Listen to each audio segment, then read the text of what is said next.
Welcome back to another video with KL Tech Videos. If you're like me, you've got recipes scattered everywhere, scraps of paper, bookmarks, screenshots, it's a mess. But I found the solution, Mealie. It's a free and open source recipe manager that seriously changed my cooking game. Mealie is like a digital cookbook, but way better. First, it's beautiful.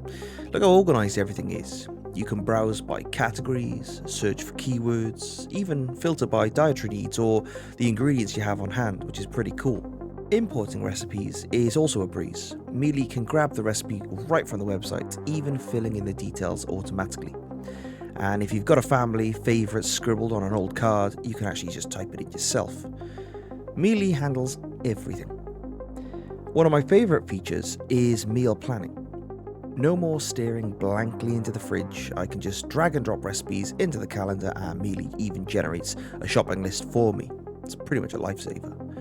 Another great thing is that Mealie works on any device, so I can access my recipes on my phone, my tablet, even when I'm at the grocery store. It's super handy. Mealie is seriously a game changer. It's free, it's easy to use, and it makes cooking so much more fun and organised. If you're looking for a way to take your recipe collection to the next level, give Mealie a try. You won't regret it. And in this video, I'm going to show you how you can self-host Mealie on your own computer server at home. So let's get into it.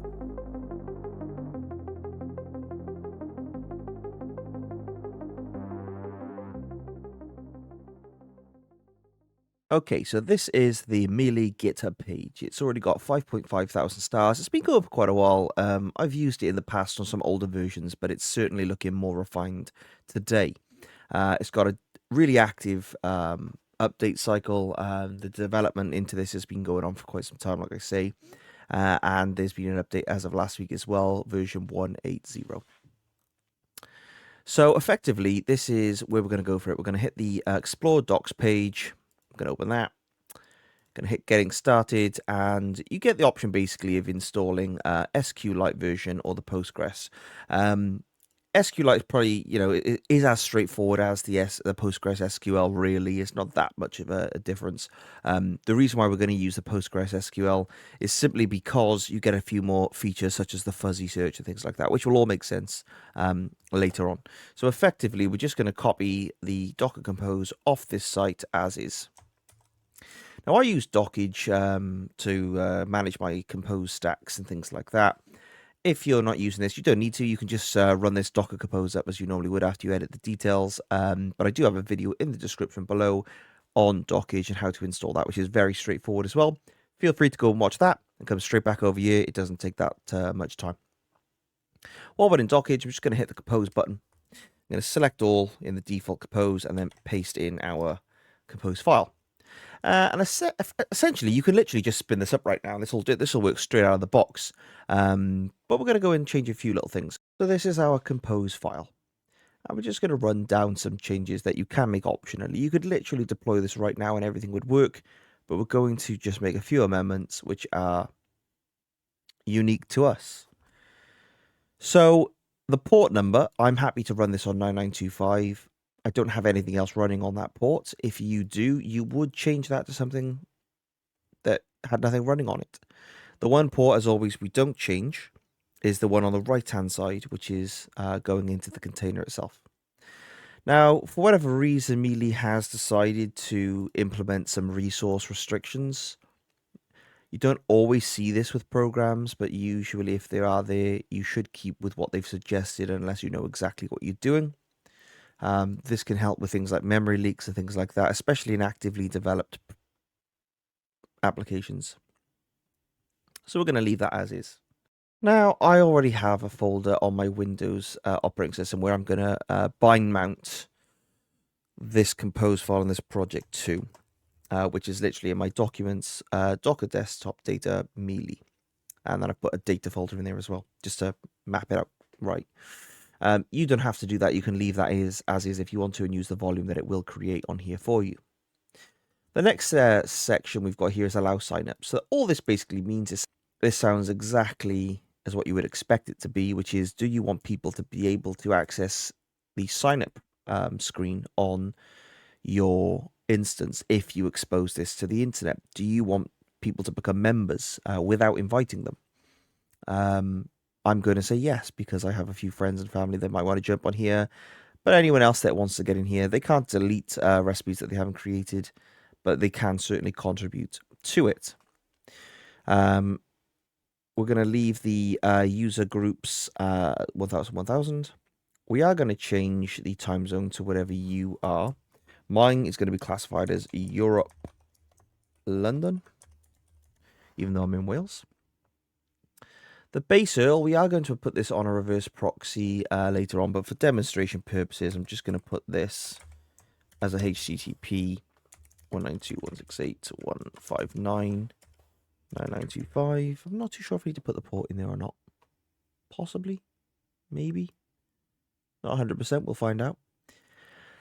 And then this is where we can actually start creating our Postgres users and passwords. Now, for demonstration purposes, I'm not going to change this information. However, if you're about to put this into production use and you're going to have this shared with other people outside of your local network, maybe you're exposing it to the internet, you're going to want to change certain things in here. You're going to want to create your own username for this, your own password for this.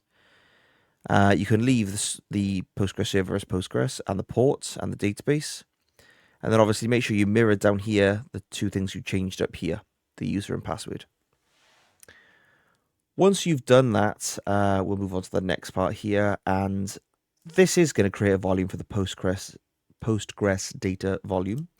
On Windows, there's no point trying to bind mount Postgres because it doesn't work.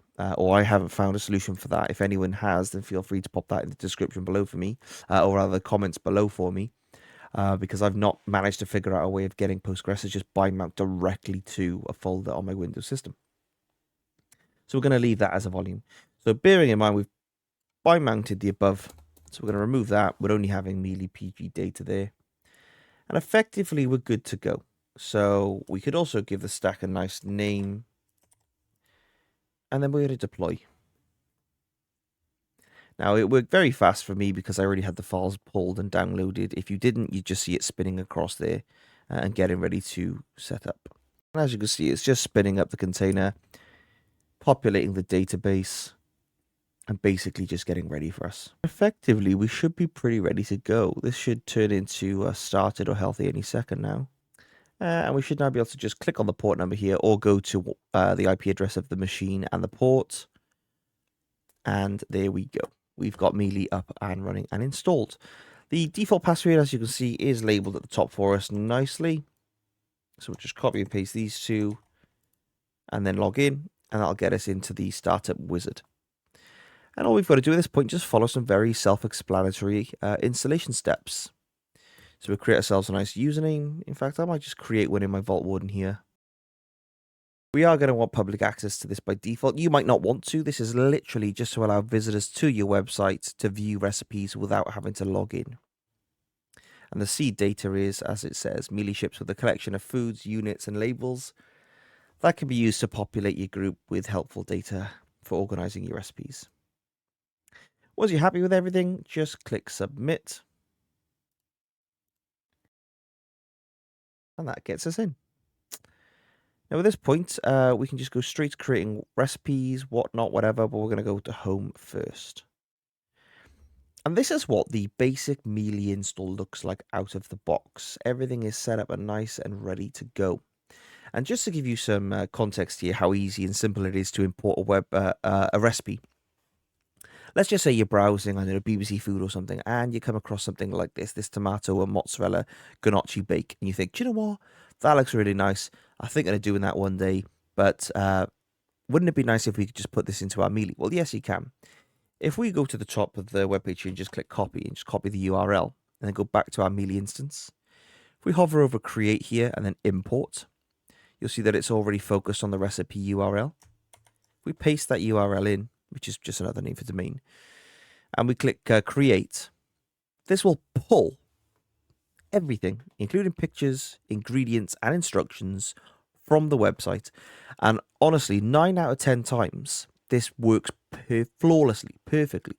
There's only been 1 or 2 instances where I couldn't actually get that detail, and therefore, instead of doing the URL, I literally created a recipe manually. And this is as simple as this. You know, at this point, you could be in the shop now on your mobile phone, and you could literally just tick off everything that you've picked off the shelf, which is fantastic. And if you're in the house and you're actually putting this together, as soon as you've done step 1, you can click it off. 2, 3, 4. Ingenious. You can favorite these things if you want to. And then if we go back to the home screen, you'll see that our first recipe is there. We've got our categories, tags, tools, foods, and that's a really cool one, because if you search for just based on what ingredients that you have in your house or in your fridge or cupboards, you can just get recipes pop up on the screen you can make right now that you didn't even think of. The other cool thing is it's got a meal planner, which means you can just plan out the days for your food, which is really cool. And if we go to edit, for example, you can just randomize what it would be. And obviously, it's going to pull from what you've got in your library of Mealie meals that you've put together yourself. And you can populate the whole week. You can customize shopping lists if you wanted to. We just put in default. And then you've got a shopping list on the go there. You can add ingredients to it. Personally, I don't really use this option. I use it from the recipes themselves because, like I showed you earlier, you can literally just check off boxes. And then you've obviously got your timeline as well, which basically gives you kind of like a history of what you've been doing on Mealie. And then cookbooks, which is another way to organize recipes across, as I said, by creating cross sections of recipes and tags. So maybe you want a cakes one, and say you've got like 1,000 recipes of cakes in here. You could just do a cake cookbook and share it, which is really cool. If you click on your name, you've got a whole profile here of yourself, and you can click get invite link and send that. So if maybe you're not an administrator of a Mealie instance that you're using, you can actually just get the invite link and send it to your friends if that's an option, an optional there. Touch on your recipes, group statistics, things like that. Obviously, you've got API tokens. It's just endless almost. Then you've got the settings pages. Obviously, you're going to get a non-secure site warning if you're not putting this behind HTTPS. But if you've got a reverse proxy and you're doing it that way as well, you certainly can do. You've got users, groups, then you can create backups of your site as well. So just every now and then you might want to create a backup. Boom, done. Now we just download that straight to our server. And then you've got maintenance options as well. Things like that. So ultimately, it's a very good service. It's a very good application that you can literally self-host yourself in the way that I've shown you. So I hope this has been a nice, quick, informative video that's given you another idea to try. And maybe if you've, like me, used Mealie in the past and you want to come back to it, this is a good time because it's received a lot of upgrades and updates. So thank you very much for watching, and I'll catch you in the next one. Bye-bye.